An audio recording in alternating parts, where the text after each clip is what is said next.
Ladies and gentlemen, welcome to episode 102 of the It's Obvious podcast. My name's Garrett Drake, and I'm joined alongside the provocatively attractive, the wickedly talented Adele Kazim.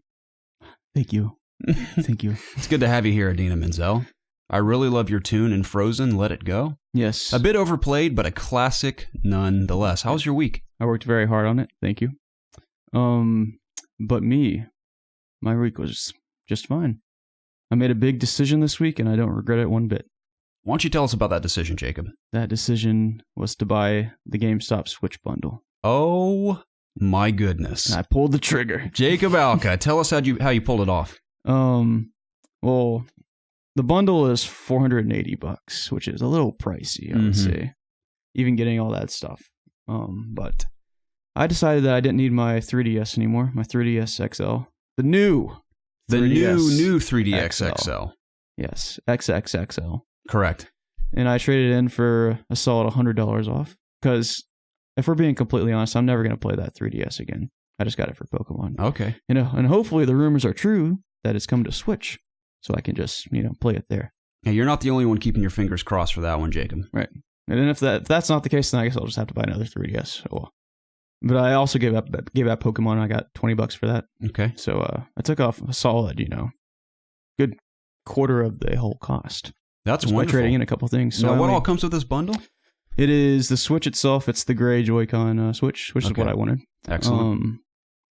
Zelda, Breath of the Wild, the expansion pass, Mario Kart 8 Deluxe, Has Been Heroes, which I've heard okay things about. I might give it a try once I do those other two games. And Shovel Knight, I think it's the expansion. It's not the original game. It's something else. Spectre Knight? Is it Spectre Knight? I think it might be Spectre Knight. Okay. I don't remember. I can't remember what the DLC is actually called, but yeah. If I'm not mistaken, it's Spectre Knight. Yeah, it's some kind of Shovel Knight game. Okay. So there's that. That's very exciting. Yeah. No, that's absolutely thrilling, Jacob. I'm so grateful that you're going to jump into the Switch ecosystem. I am too. You will have Mario Kart, and I'm excited for you to join us on the tracks and streams, Let's Plays, and just playing with friends. Speaking of which, we got a ton of Mario Kart action this week. Once on Tuesday with our live stream. It was a lot of fun. I had a few victories against Preston, and a couple of our buddies from the community, specifically Kyle, Mr. Sam Harris, also had a couple of victories themselves. So Preston was not king the entire stream, but he predominantly was overall. But we did beat him a few times, and it was very satisfying. And again, thank you to all who tuned into that stream and joined us for the fun. I love Mario Kart. I can't get enough of it. And as I was saying, when I said we played a lot, we are actually 2 nights in a row. I think it was Friday night and Saturday night.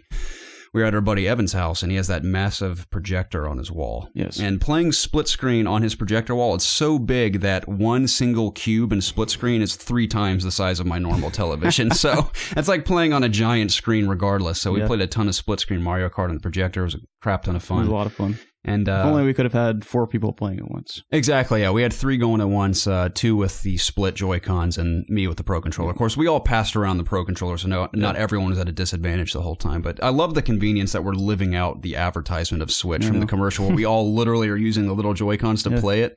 And I knew when I watched that advertisement for the first time, that time would come, and it's been with Mario Kart, and I had a ton of fun with it. So it was a blast, and I love playing it. So just think about doing that with Smash Bros, dude. Oh, I know. And that time will come, too. I'm very excited. So. Very excited indeed. But video game-wise, before I talk about video games, I'll talk to you about a little funny story that I found out literally hours ago that is not necessarily disturbing, but very interesting and honestly a little weird. So my mother and my father went to a cookout across the street with some neighbors we haven't really spoken to often in the last few years. We used to be pretty decent friends with them, and I used to be friends with their son, who has gone off and done much greater things than I have in the world. So I haven't talked to him in years either, but they all had a cookout for whatever reason, just going to catch up and see what's going on. So my parents went over there, and our new neighbors across the street who moved in about 6 months ago also went over, so my parents met them. They're all having a good time. So I start talking about our previous neighbors that used to live across the street. Now, they just up and left in the middle of the night one night. No one knows why. But this really didn't have anything to do with the story, but I don't even know why I'm telling this part, to be honest. But I think this idea spawned because they started talking about people in the neighborhood and just the weirdos in the neighborhood. Now, we used to be friends with the people across the street, but one thing led to the other, and we just kind of stopped talking to them, and they, for some reason, just moved away instantly, which put their house in the market for very cheap, and the people across the street now moved in very easily because of it. So then they started talking about why these people who moved in across the street, our new neighbors, why they were originally reluctant to move into our neighborhood. Now, my neighborhood's called Lake Forest, and apparently it's been infamous for a very strange reason for years now that my family, the family who we used to be friends with, were totally unaware of. And this is the weirdest thing, Jacob. It's so funny. So they get to talking and they were like, we told ourselves for years we were never going to move into Lake Forest. My mom was like, that's strange. Why do you say that? I go, well, we used to live in Haddon Hall. Now, Haddon Hall, Jacob, is where Zach used to live. They lived there for years. Now, I was under the impression that these new people came from somewhere out of town, but no, they've been incoming. Why would they just move a little bit over to They just wanted a bigger house, so they moved into a bigger house, but they said they were very hesitant to move into the neighborhood, but the only reason they did is because the house was so cheap because our previous neighbors foreclosed on it and bailed. So they just couldn't pass up the deal. Like, this is a steal. We have to buy it. So they moved in, and I finally got to the reason why. And my neighbor that we used to be friends with, they're telling my mom, they're like, how do you not know this? My mom's like, I have no idea what you're talking about. What are you saying? She's like, well, I hope you never put pineapples on your front porch. My mom's like, pineapples? What are you talking about? And long story short, apparently my neighborhood is infamous for a massive swinger community. You know what swingers are? Yeah. Yeah, married couples that are having sex with each other. And it's like a secret society in my neighborhood. I swear on my life, this is a true story. This blew my mind. My neighborhood has a literal secret society of this swinger club. And the way you get in is you put some sort of pineapple paraphernalia on your front porch, and they send you an invite in the mail, and you can come to their next party. Whether it's a pineapple on a wreath or a literal pineapple on your porch, or like a pineapple decoration or statue or something. That's how they know that you want in on the swinger community. This is awesome. I know, it's unbelievable. And apparently there have been countless awful law issues and married couples getting. There's apparently the divorce rate in my neighborhood is like through the roof because of the swinger community, and it's caused all these problems. And I've always wondered why I randomly will see hordes of cop cars at different houses in my neighborhood. I'm like, what on earth is happening here? It's like the hood. I mean, there's like 8 cop cars in a driveway, and I'm under the impression it's like, what do you call it? Drug bust? I don't know, maybe. That or domestic abuse or something. Yeah. I don't know. But I have just found this out that my neighborhood is infamous. Yeah, I told you the ice would melt in 5 seconds. But already had a gulp's worth. Right. So yeah, my neighborhood is full of swingers, and if I want in on the action, I just got to put a pineapple on my front porch. You thinking about it? Oh, I've definitely thought about it. I was thinking as a joke, you and I should put a pineapple on my driveway and pretend like we're a gay couple and just go to the swinger thing and just see what it's all about. I just think it sounds hilarious, but that just blew my mind. And I knew there's a lot of pricks in my neighborhood. Not saying everyone's a swinger's a prick, but you got to have something off about you to be involved with that kind of situation. So, I ever tell you about the lady who was pissed because I accidentally kicked her margarita into the pool? No. And speaking of the pool, I have another story about the swingers about the pool. But we had ordered a ton of, I was in 8th grade or something. We ordered a ton of pizza, and I had like 8 boxes of pizza that were all empty. I was taking them to the garbage like an idiot. Of course, I tried to carry them all to the garbage at once, so I can't really see where I'm walking, but I'm walking close to the edge of the pool, and walk, all of a sudden I feel something hit my foot, and I look down and a glass had spilled in, like pink juice spilled into the pool, just spreading. This lady looks up, takes off her sunglasses. She's like, what the hell? I was like, oh, I'm sorry, man. It was an accident. I didn't see it there. I couldn't see where I was going. She's like, yeah, you should be sorry. It was a margarita. Oh, my gosh. She's like, it was a margarita, and just gave me this devil's look, and was like, sorry, and just kept walking. It's like the holy drink. Yeah, but those are the kind of people that live in my neighborhood. And that's what's so funny is that my neighborhood is not prestigious. It's not fancy. I mean, sure, it's a nice neighborhood, but it's not a rich person neighborhood by any means. But the people that live here like to think it is, and they act very frustratingly and annoying and very rudely. And now I found out it's full of swingers, which makes total sense. But the funniest, most disgusting part, and thank the Lord I have not been to the pool in years, because I think it was a year ago, they had to drain. I don't even remember this. You remember when my pool was drained in my neighborhood? No. You don't remember this? Well, me and my buddies at night would skateboard through it for fun because it was drained. We're like, dude, it's like Lords of Dogtown. But we'd skate through it for fun. But it was drained for weeks, and I didn't know why. In the middle of the summer, it was drained. So come to find out, they drained it because there were so many condoms lodged in the drains of the pool that they had to drain it just to get them all out. Oh my god! Can you believe that, That's Jacob? Disgusting. And children were swimming in this pool. I know. How disgusting is that? Blew my mind. I found this all out today. So swingers, They're great, apparently, in this neighborhood. Getting all that chlorine up in their junk. Yeah, so I'm just going to get us a couple pineapples and throw them on the porch, and I will pay a visit. Yes, I cannot wait. And we'll vlog it, too, for the channel. Yeah. For research purposes. Our IRL segment. All right. The only other funny thing that happened this week, I've told stories in the past, but when I use my first name Garrett at a restaurant, people always mistake it for something else. Yep. Well, this week I tried Garrett again for the first time at Taco Bell in probably a year. I typically say Drake, and they hear Drake. They're like, name? Like, Garrett. And they go, Tyree? Like, nope, that's not the one. It's Drake. And they're like, oh, okay. But tried my first name again, and I got Tyree this time. So now I am Tyree. Tyree Drake. That's my name, Jacob. Anything interesting happened to you this week? Not really. I can't think of anything. Not at all? No. Okay, well, there's 3 interesting things, not really interesting, but exciting things about this episode. 1, we have a brand new candle, which is probably not smart to be burning it in the middle of the summertime, considering how hot it is in this room, but I couldn't resist. It's a mahogany teakwood scent. It's called Intensity. It's the high-intensity version. So it's flourishing through this room and filling our nostrils with wonderful scents, bringing us down and keeping us easy. To combat the Elijah Craig, not Craig, Kentucky Straight Bourbon Whiskey, Jacob. Thank you for bringing it with you. We're going to get smashed on the podcast and talk video games. It's going to be sick. I don't know about that, but we will have a few drinks. We did. And lastly, the Baldman, Mr. Preston Pugh, our beloved host, could not be with us today. He's been moving all weekend. He says it's been Can I sip this water out real quick? Sure. One moment. Okay, we're good. But Preston was physically so busy that he couldn't even Skype in with us, which is a little disappointing, but we are literally doing this podcast last minute to get it out on time. And thank you to each and every one of you, whether it be on Spotify, iTunes, Google Play, Audio Boom, Stitcher, Spreaker, a bunch of other podcasting services I forget the names of, wherever you are out there in the world. Thank you so much for being here with Jacob and I. We're very excited to talk video games with you guys, and it's an honor and pleasure to have you among us. But Jacob, you want to toast to 102 episodes of the podcast. Yes. Also, 1,500 subscribers. We have 1,500 now. We do. No way. I don't know if this is a glitch, but I'm hoping it's true, and maybe something will just update and we'll have 2K subscribers. But on our page, it says 1,500, but I go to another section, it says 2K. So I'm like, do we have 2K? And we got 500 so quickly that it's trying to catch up? Or is that not the case? So. I wish it was 2K. Yeah. That'd be pretty cool. But we'll get there eventually. Our goal is to hit 2K by the end of the year. It is. We're slightly ahead of schedule. Actually, it's 5K. That's true.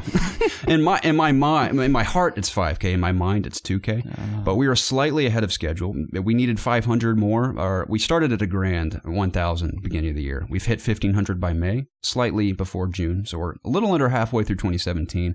So let's toast to 2K subscribers and all those beautiful people out there tuning in.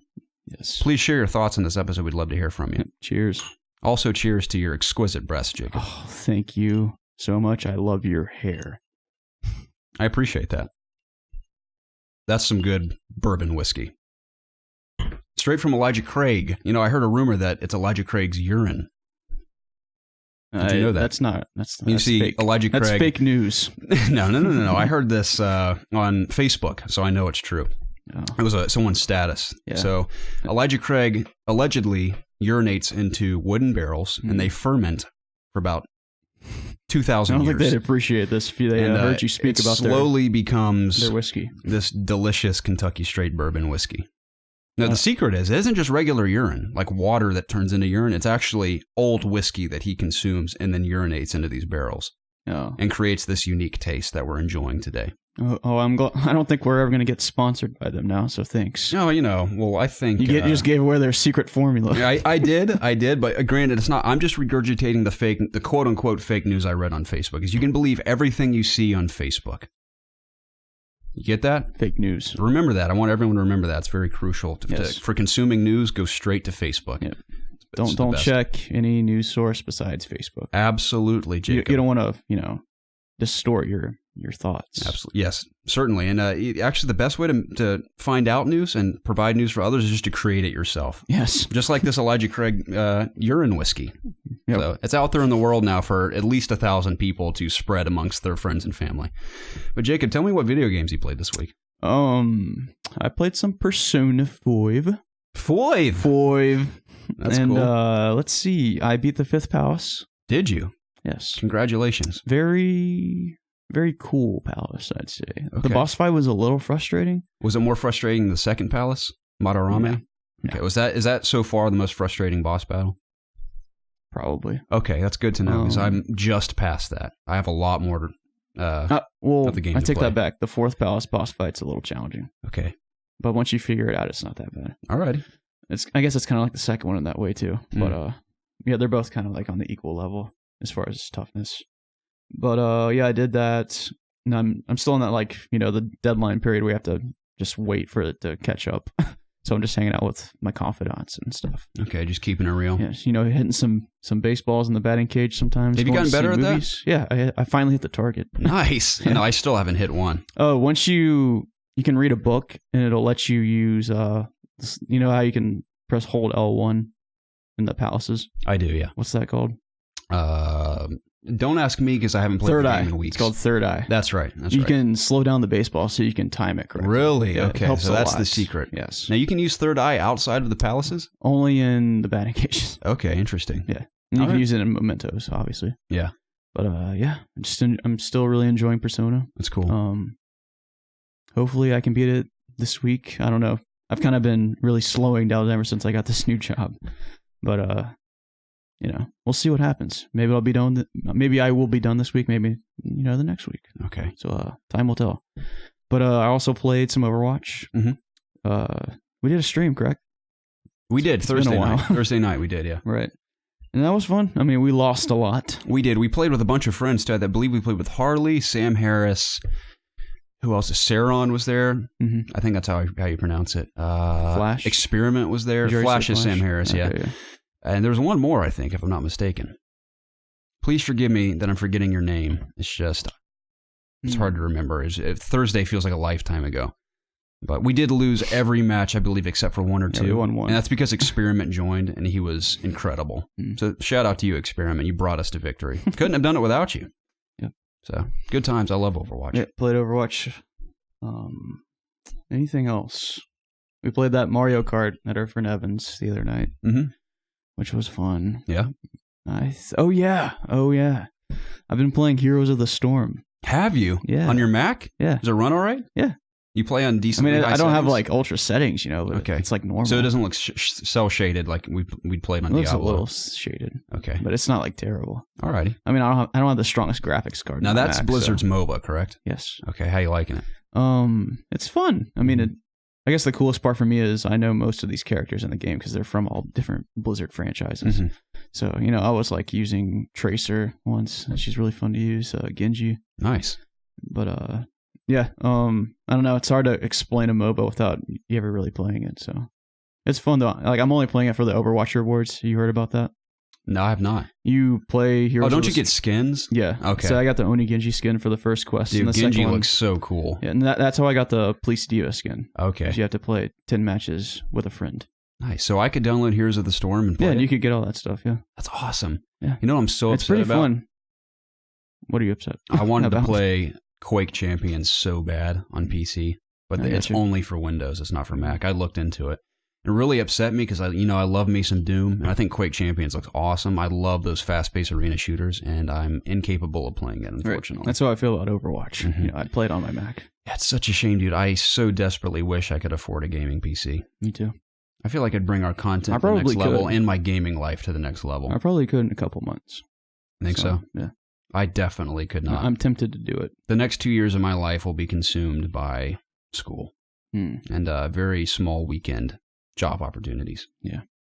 You got to save that money. And considering getting into your business of selling myself on the street, yes, I was thinking of being your Igor. I could be your Igor. Oh, yeah. You could act like a medieval knight. I could be like, Master, wait. I could be like a hunchback. Wait. Like the guy from 300. Yeah. I would cosplay as that guy. And, the freaky people would be into that. Yeah. And I could be as kinky as you want me to be, Jacob. Exactly. I can really pull that off, I believe. So that's my final call, I believe. It'll be my last resort. Yeah. Nothing else works out. You have to keep the hair, too. Oh, absolutely, yeah. I will do something unique with it for sure. You can count on that. But, Jacob, games I played, I have actually beaten Little Nightmares. Now, we have parts 1 through 4 of my solo walkthrough on the YouTube channel. If you have any interest in me talking, my commentary over Little Nightmares, I absolutely love the game. I should say I loved the game. I have beaten it, and part 5 will be out later this week. for those that have been keeping up with the series. I greatly appreciate all the support and those of you that have taken the time to watch them. I've had a ton of fun making them, and it's a amazing game. I love it. And it's funny because it was one of those games that I just happened to stumble upon. I think it may have been E3 last year. It may have been a different event, maybe Gamescom or something. But it was a random demo I came across. I didn't even see it on it. I know major gaming outlets have covered it now, but at the time I saw it on some random little YouTube channel that shared the trailer. Piqued my interest. I thought it looked beautiful artistically. And gameplay-wise, it just gave me that Inside/Limbo vibe, and that's why it sparked my interest, because at the time I was playing through Inside. So played all the way through, and the ending blew my mind. I'm sure other people that have either played the game or have heard about the ending have seen or heard that it is pretty crazy and not at all what I was expecting. A little vague, but that's what has my curiosity just raging, because I'm searching frantically. It's kind of like the ending of Inside. You just don't know what to do with yourself. Like, what do I do? It's like searching frantically for the answer. So apparently there might be story DLC for it, which I really hope so. I think it'd be really cool, but really cool ending, totally unexpected. Beautiful world. I love playing through it, and I loved it. So I greatly recommend it to any who are interested or on the fence about playing it. Totally play through. It's very short too. It's only a couple hours, I think. That's cool. So Zelda. I played a lot of Breath of the Wild this week. I've officially transitioned to any free time I have for video games. I'm going to give it all to Breath of the Wild to get all the way through it, because it's been out since when? March now? Yep, early March. So I want to get through that. I have completed all of the Divine Beasts. I have a little under half of the shrines left. So all I'm doing right now is searching for shrines and occasionally doing a side quest if it'll benefit me in some way. Yeah. But having a ton of fun with it, and like I said, I get addicted to it very easily. Last night I got home from playing Mario Kart at like 2 a.m., I think, or 3 a.m. I ate a bowl of cereal. I was like, I don't want to go to bed on a full stomach of mini wheats. Delicious mini wheats, by the way. I actually used some of Elijah Craig's urine to complement them. Oh. It was delicious. But so I was like, I'm going to stay up for about an hour and play some Legend of Zelda. And next time I looked at my clock, it was almost 7 a.m. I had not stopped playing, and I had an absolute blast with it. So I'm just going to go back to it every time I have free time until I get. Did you play on the tablet or the TV? TV. And I played on the TV for the first time with the Pro Controller. I think that's why I was so glued to it. I just didn't even think about the time, because it just feels so good. Mm-hmm. And it looks a little better on the TV too, obviously. So, crap ton of fun. I'm so excited to be playing it again. And afterwards, I will more than likely jump into Persona and do my best to finish that. Hopefully by the end of the summer. Like I've said 100 times, between work and school, doing all these videos, it's nearly impossible for me to sit down for more than a couple hours at a time to play a game. Yeah. And then I totally forgot. In addition, I think it was addition to Overwatch, or it was Tuesday night stream. We did Mario Kart and then the zombie stream in Black Ops 3. It was Black Ops 3. No, it was Infinite Warfare. Infinite Warfare. That's right. I'm losing my mind. I think I have Black Ops 3 in the mind because of the DLC. That was a fun stream as well, and I like the zombies a lot. I don't play it often, but I had a lot of fun with it. Yeah, it's fun. But speaking of zombies, we don't have to really include it in the news. I guess it could have been one of our news nugs or news segment. But I think it's cool that the Black Ops 3 is remastering the original Zombies map. Yeah. And their Zombies Chronicles DLC. Mm-hmm. That's cool. I saw some of the, I think it was a brief teaser trailer showing some of the up-res images. It looks awesome. Do you know when it's coming out? It might have said in the trailer, but I forgot. Yeah. So we ought to do some Let's Plays or, a live stream or something for that. Oh, I agree. Me and Preston played hours of the original Zombies together, so I'd love to. Yeah. But I think that's all I played this week, Jacob. Anything else on the mind before we jump in? Not that I can think of. Okay.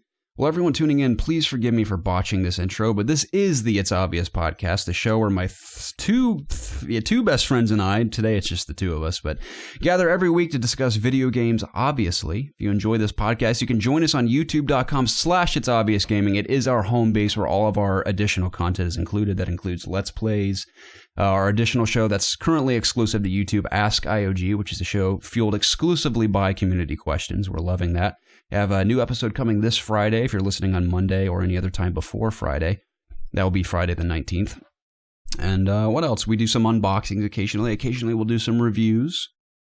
I think that's all we do on this channel, at least for now. Now, as we grow, and if we ever, Lord willing, this becomes a full-time gig, we will expand our horizons into additional programs. Not programs, Jacob. Remember, programs and features for this channel. We're loving every minute of it, and we can't thank you enough for the continued support. And I know there's a million other things Preston says, but I'll get to that at the end, I guess. But that being said, Jacob, let's jump into the news. Let's do it. Hey, man, what's that news? Dude, Got two big Western stories coming out of nerdmuch.com. Shout out to Nerdmuch if anyone from Nerdmuch is listening. I know Christine has in the past. If you're listening, I just want to give a shout out to Nerdmuch because they are a phenomenal gaming and movie and just nerd culture website that I don't know if they go unappreciated, but I greatly appreciate them because I go to them before IGN and everyone because sometimes they'll have stories that no one else has even talked about. And sometimes they'll have them first. And I like to think they're the underdog of news media, and we're like an underdog gaming podcast. Yeah. So we're kind of like brothers in arms in a way. I got you. So I wish them the very best as they go forward. But this one specifically comes from Rise Puckett. Now, I don't know if it's Rye or Rise. Would you call this Rye with a silent S on the end? Yeah. I think it's Rye Puckett's Jew. But Christine, if you're tuning in, I'm under the assumption that he's either your spouse or family member, maybe a sibling. I don't know. But he also writes great articles. The Puckett's Jew. I don't know if to call them brother and sister, siblings, brothers, yes, husband and wife, name. Whatever they might be. I mean, Rye might be a woman for all I know. I haven't investigated. I haven't stalked Nerdmuch's profiles. Where are you getting with this? Whoever you are, thank you so much for the details. But as Far Cry the Western has been rumored, Jacob. Interesting. It says the same printing company employee, not the company itself, but a single employee who also leaked the Assassin's Creed Origins artwork or image or whatever, has leaked info concerning the not potential, Jacob, this whiskey's already getting to me, but I'm only got a couple sips. I'm such a lightweight. Potential next Far Cry game, a live action, some sort of trailer was seen in and around a church in Montana and was being shot there. It says the game's rumored to be coming in September. That's just a rumor. But producer Jeff Gillett says it's a sequel to an existing global franchise. So they don't know if it's actually Far Cry, but in Ubisoft's timeline, Far Cry should be next. Yeah. So I'm hoping it's the next Far Cry, and I'm hoping it's a Western, because I think that sounds so cool. Now, I never played Primal, but I was totally intrigued by the idea, and all the gameplay I've seen from Primal, I think it looks like a lot of fun. Yeah. And me personally, I love the Far Cry games, so I'd love to see them tackle a Western. Now, that being said, they will no doubt be competing with Red Dead. Yeah. Now, Red Dead can come out anytime between late September through November. Yeah. I'm going to guess it's going to come out in either late September or maybe October. I could see an October. I don't want it to come out in September because of Destiny 2. Exactly. That's going to have all my time. I don't think Red Dead's worried about competing with anyone, but I'd imagine other people are worried about competing with Red Dead, especially if Far Cry is going to be a Western. Now, keep in mind, this could be a total lie. It could all be fake for all I know. Yeah. But I like to speculate. I'm a dreamer, Jacob, as I've said. Now, as I said, a Far Cry Western sounds really cool to me. So I don't know if it'll be coming or not. But if it does, they will indeed be competing with Red Dead. And I actually think that's very interesting to have two, gameplay-wise, pretty different experiences. I know. Being third I mean, they're both open world, but I guess one's first person, one's third. Right. I know Assassin's Creed is going to be a Western, but it's going to be supposedly taking place in Egypt. And that's also a desert. Interesting. So when you say Western, do you mean like late 1800s, early 1900s in Egypt? No. I mean, like, they both have deserts. Like, Westerns take place in deserts. Egypt is a desert. Okay. So you threw me off there for a second. I'm like, that's kind of bizarre. I just mean, like, we're going to have a lot of the same settings if all three of those games are coming out this fall. I see. No, but I think I'm very intrigued by that idea. I think it sounds awesome. And, I mean, there's only so much you can say about that, but just the Far Cry gameplay. I mean, think about, it's kind of a common thing in Far Cry games to take over establishments, like, or villages, for instance, in Primal or in Far Cry 4, there's these big towers you can take down and climb and everything. Right, yeah. But I think it'd be cool in a Western-themed Far Cry if there were bandit encampments that you had to, like, run into and just all out gun them down on your horseback, or sneaking in and stabbing them to death. I don't know, but I think it sounds cool. Yeah. So maybe you can use a lasso and tie someone up, kind of like in Red Dead, and drag them behind your horse. I imagine it just being basically a first-person Red Dead. Right. So again, I mean, it could be totally fake. I've always liked Far Cry, sure, but it's never been like my favorite game, like of the fall or whatever. They're just fine games. So, I am excited, whatever it might be. I forgot that I platinumed Far Cry 4. Did you? I did, yeah. It was one of my 8 platinums, I think. I think I played it on Xbox. So. Okay. Oh, yeah, you did. That was before you jumped into the PS4 exclusive lifestyle. That's right. So... Yeah, speaking of Westerns, Jacob, this is another one from Mr. Rise Puckett's Jew. This is about Wild West Online. Now, there was an image released earlier this week that was mistaken for being a Red Dead 2 image, but it's actually from Wild West Online. And this is an article from Mr. Puckett's Jew. It says, quote, developers 612 Games were tired of waiting for Red Dead Redemption to come to PC, so out popped the idea for Wild West Online. This is a sprawling open world based on all the things that made Red Dead Redemption's online mode great. This is an MMO where players can form gangs to either break or defend the law. But that isn't all. It's good rhyming there. As with most MMOs, this one is trying to stand out by allowing players to exist on much smaller servers where a few hundred folks will struggle to survive the harsh world of the Wild West. That doesn't mean you'll be killing your way through quests, however. As in the Wild West Online, you can become a literal part of the community, from a gold miner to a farmer. The economy of each town will be created completely by players and how they choose to build their camps or towns. There will not be a general story for players to follow, according to Bugaj. I believe he's one of the developers or designers. Though the developers have been discussing the idea in order to keep the players motivated in playing the game, end quote. So I think that sounds really cool. Interesting. Very interesting idea for an MMO. Now, I always have imagined what it would be like to play a Western MMO. I think the closest they've come is Red Dead Online and the original Red Dead, but I think this sounds really cool. Now, I wouldn't necessarily want to play a farmer, but I'd definitely love to play a gang member in a Western MMO. I think that sounds really cool. And the fact that all the players, and I love how it's confined to a few hundred and they can create this thriving community, but you got to imagine who's actually going to play as a farmer or a gold miner. It might just be like a job that you do to make money. I guess so. But then in your other time, you're a cowboy. Yeah, everyone's just going to be running around shooting each other, being cowboys. Yeah. You ever dreamed of being a cowboy, Jacob? I have, yeah. Yeah, I think I was a cowboy once as a kid for Halloween. I was either a cowboy or I was Woody from Toy Story, which is basically the same thing. That's part of the reason why McCree is so cool in Overwatch, because he's a cowboy. Yeah, absolutely. There's nothing more American than cowboys. It's high noon. That's right. Amen, brother. You can pretend you're McCree in Wild West Online if you'd like. I wonder if there's going to be like a typical MMO gear system, like you're getting new cowboy hats that have better stats, or better revolvers, That'd be hilarious. Yeah, this flat-brimmed cowboy hat gives you better accuracy in your revolver. More range. Yeah, on your pea shooter, boy. These horseshoes make your horse stamina go up significantly. No, but I think that sounds really cool, Jacob. I'd love to play some Wild West Online. I don't have a gaming PC, so my chances are slim to none. Yeah, there you go. But I love the idea. Jacob, we're moving on to News Nugs, our new segment. That name's going to stick at this point because I think it's hilarious. News Nugs. Unless someone can give us a better title for our lightning round segment. Jacob, number 1. Now, lightning strikes really quick, so you got to stick with me here. I'm ready. Kingdom Hearts 3. According to industry insider Red Makuzuwa? Makuzuwa? How would you say that? I guess, yeah. Makuzuwa. Kingdom Hearts 3 had a trailer ready to debut in April, but due to development issues, the new trailer will now debut at E3 2017. The insider also stated the game would be coming out in 2018 with cuts in place, so that there would be no more delay. Oh, man. Now, Jacob, this is awesome, but also heart-wrenching for me.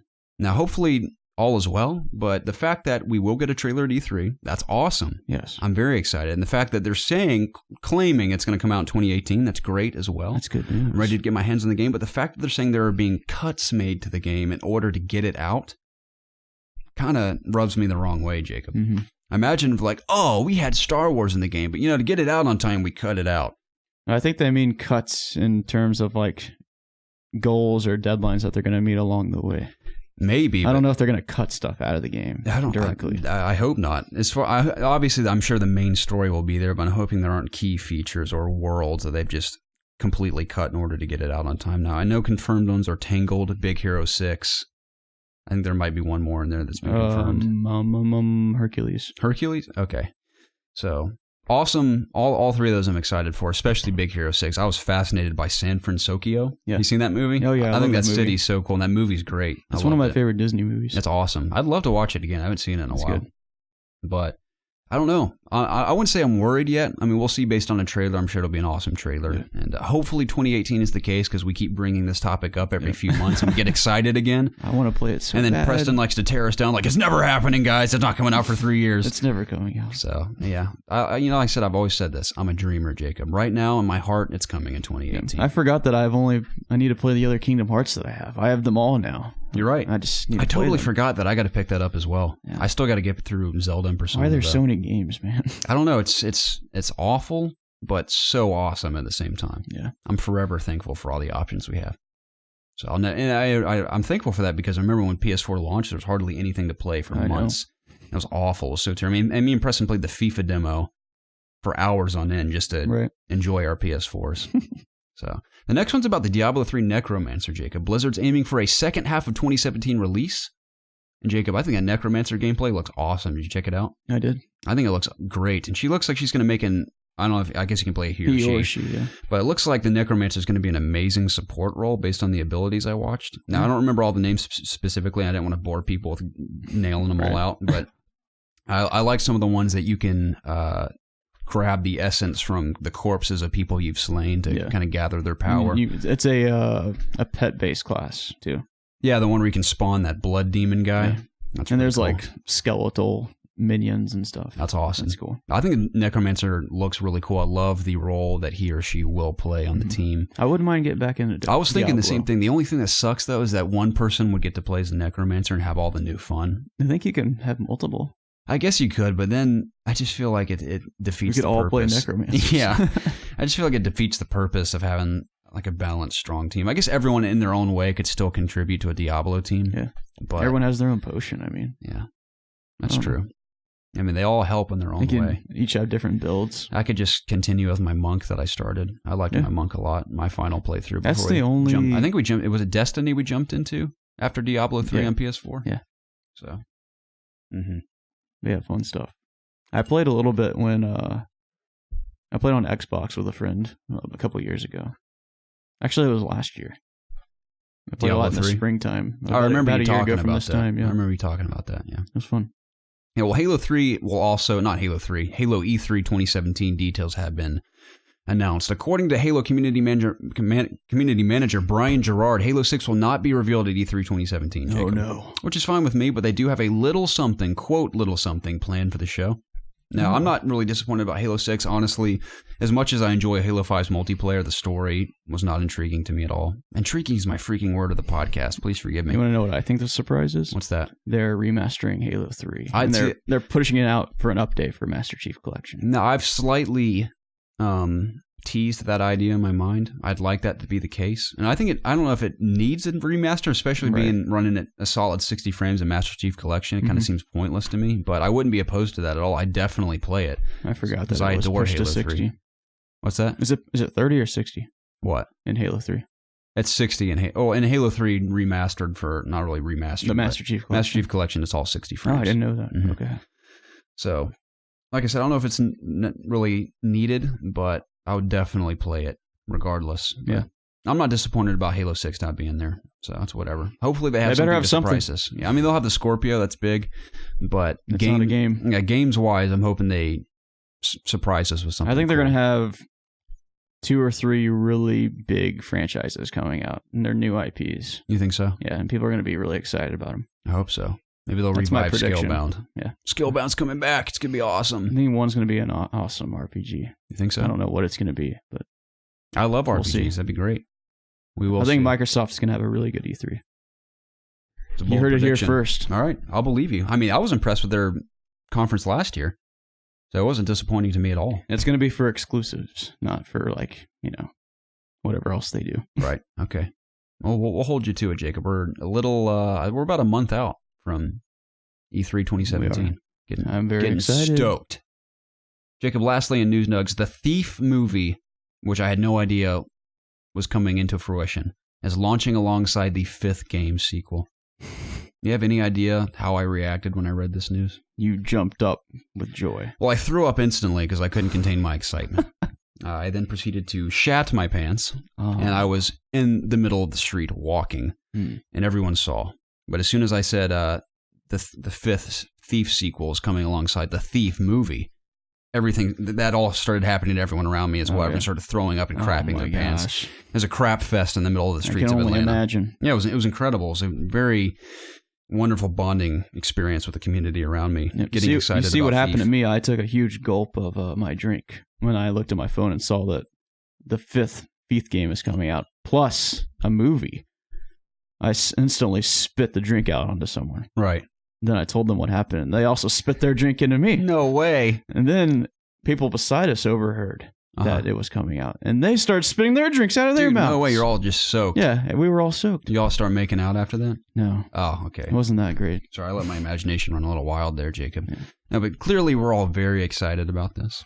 I had no idea a Thief movie was coming. I could see that being kind of cool. I'm all for a stealth thief movie, sure. Yeah. Who's going to play Garrett? Oh, me, obviously. Yeah, you. So, they have to cast someone named Garrett. They might as well cast me, the biggest fan of Thief. That would only make sense. So, but I guess that's kind of cool. I'd be interested in seeing the movie, but the Thief sequel. Yeah. Anything else I was excited for means nothing to me now. Right. That is the end-all, be-all for me. We don't need any more games. No, and expect a full walkthrough and a 10 out of 10 review, regardless of what all the other critics say from this channel. Yep. We know that Thief means everything to the gaming industry. That's right. So. Couldn't have said it better myself. And that'll do it for News Nugs, Jacob. That brings us to our main topic of the show. Now, Jacob, our main topic comes from a community member via community questions section. It comes from D. Smitty. I'm excited about this one, Jacob. You really got my mind brewing, and thank the Lord we get community questions from y'all. We greatly appreciate them because I kid you not, for the last month, maybe a little longer, we have struggled to find a main topic every single week. Unless a new game comes out, we get lucky. We can talk about our impressions of it. Yeah. But as far as news goes, there really hasn't been anything newsworthy that's worth discussing more than a few minutes. Yeah. So huge shout out to all of you who sent us community questions for either Ask IOG and this podcast. But this one comes from D. Smitty, our main topic of the show. He says, "Hey fellas, do any of you guys have any gaming accomplishments that you're proud of? Not trophy related, just something that you had the urge to complete or perfect. I recently completed a clean first encounter with the Corruptor on a very hard difficulty while playing Horizon. I just had this weird obsession with completing that battle without taking any damage. It literally took me hours and countless attempts, and I got no reward for it, but I felt so accomplished. Any similar stories?" Jacob, why don't you start us off? Any gaming accomplishments in your life that aren't necessarily trophy related, but just accomplishments you're proud of? Probably one of my most proud achievements in video games would be when I played World of Warcraft. But the moment in particular that I'm speaking of, Garrett, was when my guild was the first to finish a raid in one of the expansions on the server that we were playing on. And there's one of the first or the first? One of the first. We finished second. Okay, it's not an accomplishment. Okay, we'll catch you guys next time. Bye. It was a pretty big deal. That is cool. Yeah, I played on this server called Blade Fist, and it was a medium populated server, so it wasn't like one of the big ones. But I don't know, just back in the day, competing against everyone on the first few days of the raid coming out, and just that grind of feeling like you're on a time limit and trying to complete something the fastest it's a really exhilarating experience. No, it sounds like it. Especially when you're into an MMO like I was. Totally. Just like trying to min-max my gear and trying to get the most DPS out of my character. Mm-hmm.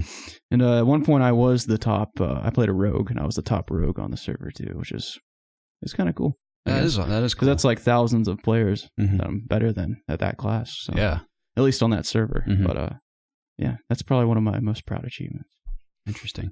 But probably in my heyday of playing that game religiously like I did back in the day, it was probably my favorite experience in all of gaming. I bet. But, I could never do it anymore because I have responsibilities now. Yeah, it's so sad. I'm not just going to high school, Growing up is just, it's cool, and it kind of sucks too. Yeah, it kind of does suck. It mostly sucks, but there are those cool moments spliced in between. All the suckery. Yeah, there's a lot of good in being an adult. I agree. Yeah, I imagine once we get past this really busy season of our lives, it'll be a little better. Maybe not. It could get worse as we go until we're dead. You could have children. Yeah, you could have children. Yeah, I have no plans to have children anytime soon. Not opposed to it, I don't think, but not anytime soon for sure. I still need my free time. Yeah. You know what? It's going to be so weird. What? I mean, Preston will inevitably be a father probably before both of us. That's going to be weird, seeing my best friend become a father. I mean, I've been friends with Preston Pugh since I was in the second grade. Ever tell you I thought he was Hispanic when I first met him? No. First time I noticed Preston was in our second grade class. Now, apparently we had met each other previously at the pool. We both went to the same pool that was in his neighborhood, but it was considered a public pool when we were kids when I was in kindergarten. Apparently we encountered each other a few times but never said anything to each other. But the first time I noticed Preston was in second grade, and it was at the beginning of the school year, right after summer. And I guess he was so tan at the time, and he has dark hair. I mean, I don't know if anyone... Preston's never been tan. I think Preston's been doing this show since he was bald. Yeah, he's been bald the whole time. Now, Preston can grow a full head of hair easy. He just doesn't like his hair, so he chooses to shave it. But at the time, Preston has very dark hair. And he was also very tan at the time. And I saw him in the school gym. We were in the carpool. All the kids would wait in the gym for our parents to pick us up. And I was sitting next to him against this wall. I'll never forget this. I thought he was a Hispanic boy. And I don't know why that has any relevance to the story, but I just thought that was funny because the person has no Hispanic and no Spanish in his blood whatsoever, at least as far as I know. So I thought that was funny, but I met him in 2nd grade, and we've been best friends ever since. Yeah. It's weird to think that he's moved out of his parents' house indefinitely, and he's not married, but I imagine he's going to marry the woman that he's with at some point and have children, and that's strange.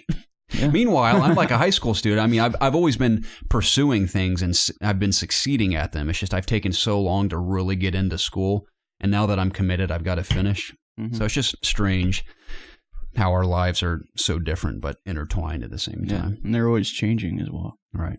How did we get on that topic? I don't know. I have no idea. I forgot. Anyway. Oh, because I was talking about how we weren't kids anymore. That's right. Yeah. I guess this is growing up, to quote Blink-182. No more MMOs. Yeah. No more MMOs for you, sir. Once you turn 25, it's over. So one of my gaming achievements, Jacob, is something I've mentioned very briefly in the past. It has to two of my achievements, actually, which I'm not even a diehard Call of Duty fan, but two of my biggest achievements have been in Call of Duty video games. Now, my first one was in Call of Duty 3 on Xbox 360. Now, this one was developed by Treyarch, which is funny because they've transitioned into being the underdog of Call of Duty development to the top dogs of Call of Duty development. Yes. Now, Infinity Ward I won't undermine because I think Infinite Warfare is a phenomenal Call of Duty game. Despite how much I dislike the multiplayer, I think overall that is... Everyone else disagrees. Yeah, I mean, the campaign is awesome. Just look at the YouTube video. Oh yeah, everyone who is on YouTube, I'm not saying our community, but most of the people that go to Call of Duty videos on YouTube all hate it just because they can. Now, have you seen the like to dislike ratio on the World War II trailer? World War II trailer? Yeah. Is it? It's positive, yeah. Oh yeah, it's positive, I'm sure. But it's still surprisingly, there's a lot of negativity in the comments as well. I think anything that Infinity Ward makes, they're going to dislike it. I mean, Infinity Ward's not making World War II. I know, but next title they make, I think no doubt. They're going to hate it. Yeah, it's just a shame because Infinite Warfare, I mean, I know a lot of people still played it, and a lot of people have praised the campaign, but that campaign I cannot suggest it enough. I mean, I've played a lot of shooter campaigns in my day, but Infinite Warfare is up there as one of the best for me.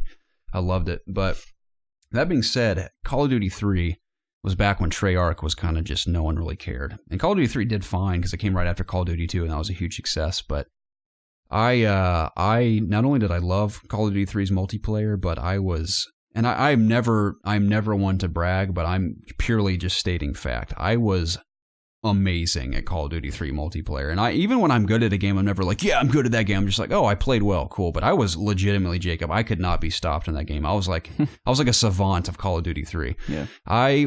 My best matches, I'm not even exaggerating, I would always do capture the flag. On any map, it was fine, but my favorite map was called Eat or Damn in Call of Duty 3. It was very, for the most part, symmetrical map where it was just this big circle where there was a flag at one base, and right across a broken bridge was like a big hole in the middle of the bridge, and across that bridge is the enemy flag. So it's just classic capture the flag. So I always played Axis because I can't remember the name of the rifle, the Axis sniper. The car, maybe it was the car. It was a scoped car, KAR.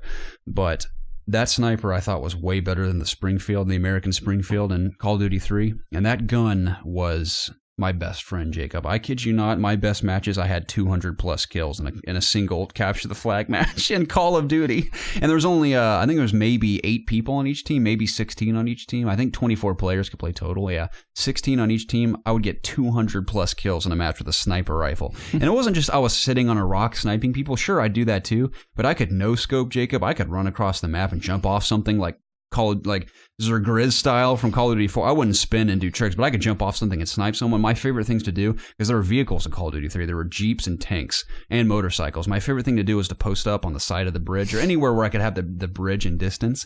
And when people would take the flag, not even the flag, but just drive a vehicle across the bridge, I would just snipe them out of their vehicle. And my favorite shots were because you go over a jump to make the jump across the hole in the bridge. Yeah. And I would purposely wait just to be stylistic, but they jump the bridge, and as soon as they get over the gap in the bridge, I'd snipe them out of the vehicle, and the vehicle would go flying off the side of the bridge and explode. But my favorite thing to do would be when the team would drive a Jeep over, and there'd be 2 players, be one driving and one would jump out and grab our flag and take off. I would just, so satisfying, they'd be driving away, just snipe the guy with the flag, and the flag drops, and the guy tries to turn around, and I snipe him. So satisfying. Those are some of my favorite moments, sniping. But I was unstoppable, Jacob. 200 plus kills. And I've never been that good at any other multiplayer game. Sure, I've been decent at a lot of other ones, but never even come close to matching my skill level in Call of Duty 3. Yeah, I'm pretty good at Doom, but it was just something, I feel like there's extra, it's just cooler to not only be good at a shooter, like really good at a shooter, but be good with a sniper rifle specifically. Yeah. It was just awesome. And it helped that not all, but most shots, if it was like from the waist up, it was one shot, one kill. So none of that BS now where you get hit markers and stuff and other Call of Duty. You like shoot a guy in the neck and he's still running at you with a knife and stabs you.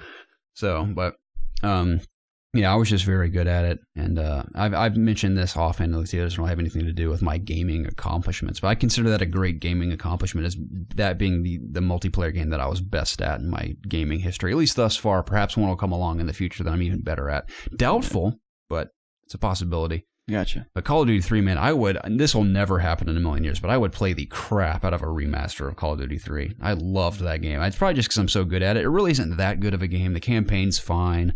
Multiplayer's fine, but everything after Call of Duty 3 has been progressively better for Call of Duty multiplayer. And I don't mean like they've gotten better, but Call of Duty 4 really set the standard for what multiplayer should feel like in Call of Duty, and it kind of took off from there.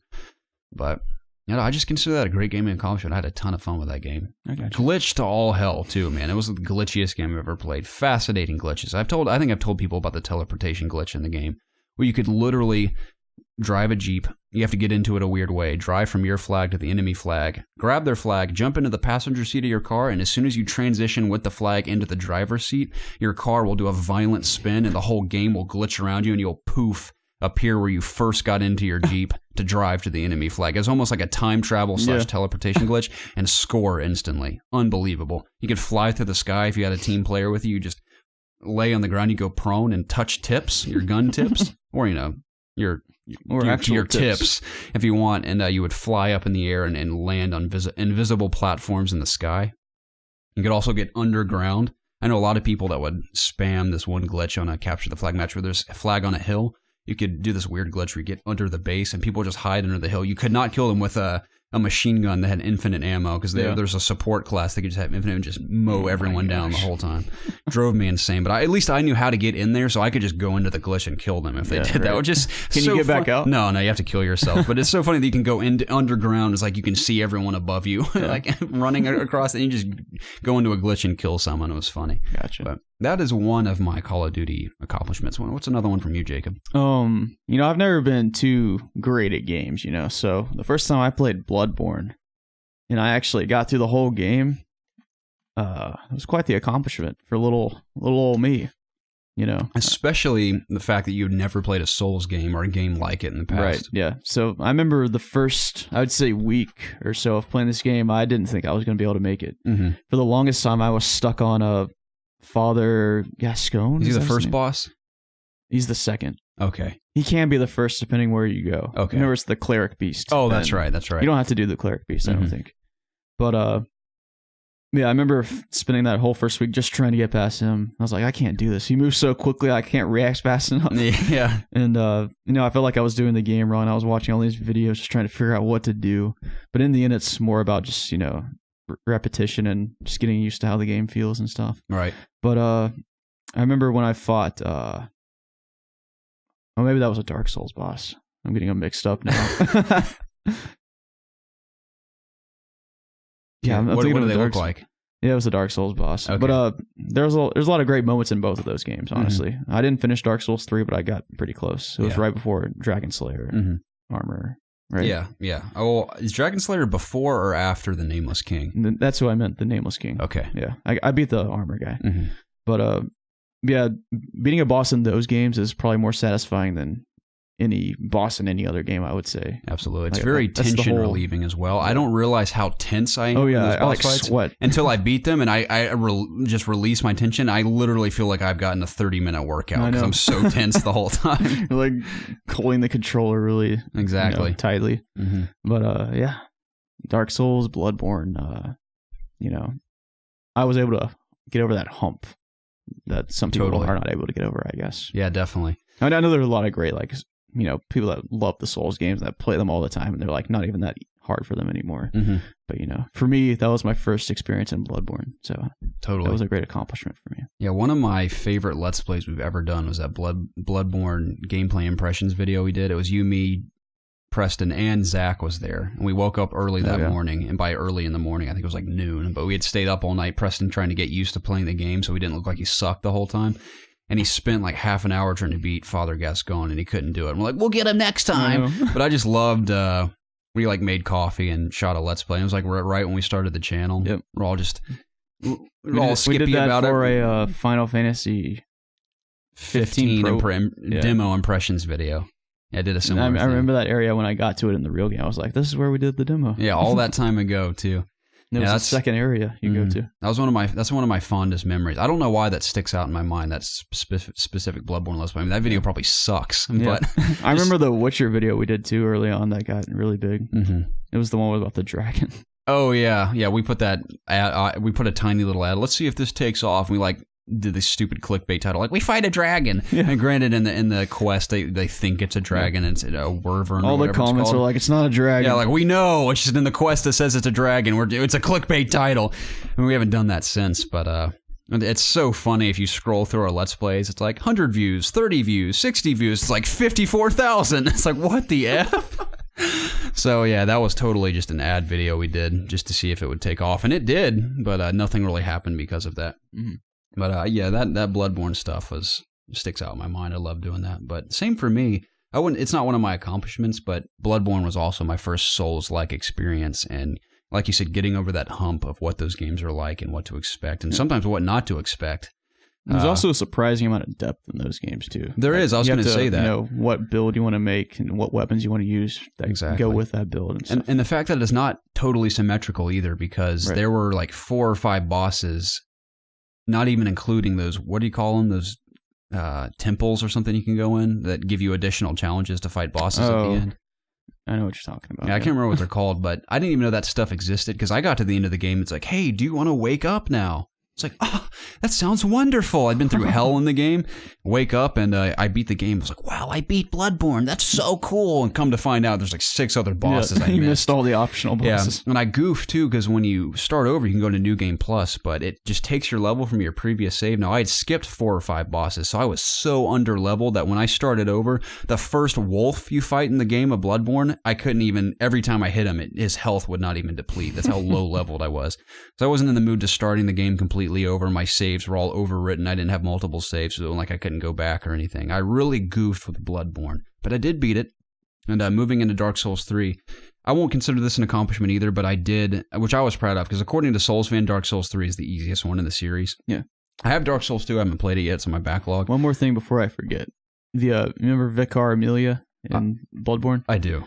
That was the hardest boss for me in the game. Really? Yeah, that one. I remember I beat her in a Let's Play because you and Preston helped me beat her. Yeah. So, yeah. I was so jealous because I couldn't get past her. I remember that Let's Play too.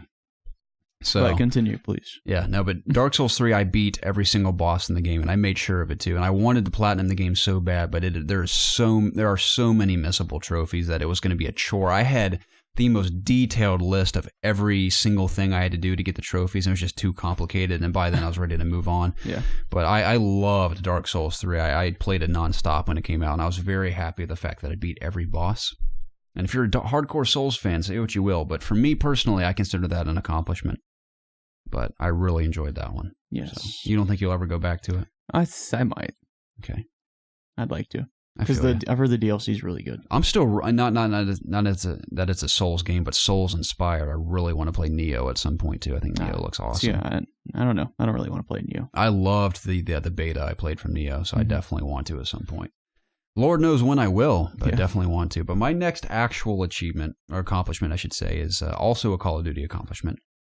Now that kind of sounds boring, but this is actually pretty fascinating. So I can't remember if it was Advanced Warfare or Black Ops 3, one of the two. I was struggling for about a week to play well at all. And I'll have some bad matches, sure, but I never consecutively play just awful every single match. And I've had this ongoing joke, which I'm sort of joking, I'm sort of serious when I say it, is that there came a point in my multiplayer shooter career where I pissed off someone so bad they literally cast a curse on me. And I believe that curse is being shot in the back in Call of Duty every single time I die. Nearly every single time I die. And that's why I get so frustrated with Call of Duty. Not because I suck at it. Because most people with hand-eye coordination can point and shoot in Call of Duty. Because the design is so fluid, so polished that it's very easy to just point and shoot, and most people can get kills fine. But every time I die, there was no firefight because I'd get killed instantly, and it would drive me freaking insane. That's why I lean more towards the arena stuff like Halo and Doom, because if I'm getting nicked in the back, I can turn around and at least fight for my life and survive. That's why I get so angry in Call of Duty. Now, about a solid week went by in whichever game it was, where I was just losing my mind. I was like, I cannot believe this. I just want to play Call of Duty with my friends, and I'm sucking tremendously. I was losing my mind, drove me crazy. So I was complaining. There came a night where I was complaining so much that I was just mad at myself for complaining as much as I was. I was like, I hate this game. It's so stupid. Oh, I didn't really say I hate it. I never say I hate a game because I suck at it. But I was like, this is so frustrating. I don't understand why this keeps happening. I was like, I swear every time I almost made a montage as a joke about how many times I get killed in the back. Because it got to a point where it was so funny that it was unbelievable that it was hilarious. Anyway, so I was complaining. There came a match on some desert-ish town match. I can't remember what the map was called. But match started, and I went 26-0. and I was not even shot once in the back, and everyone I shot was an actual firefight. I didn't cheese it towards like, oh, I just snuck up on a bunch of people. It was like full-on firefights in Call of Duty. 26-0, the only time I've ever done that. I don't think I've ever gone, I haven't gotten all kills and 0 deaths in a multiplayer shooter ever. And of all games where it's the most hectic, Call of Duty is the one I get it in, where you can die the easiest. I went 26-0. I thought that was a pretty cool accomplishment. That's never happened again, nor will it ever happen again. But it blew my mind that I was complaining all this time, and then I get super lucky. No one comes behind me, and I kill everyone I see.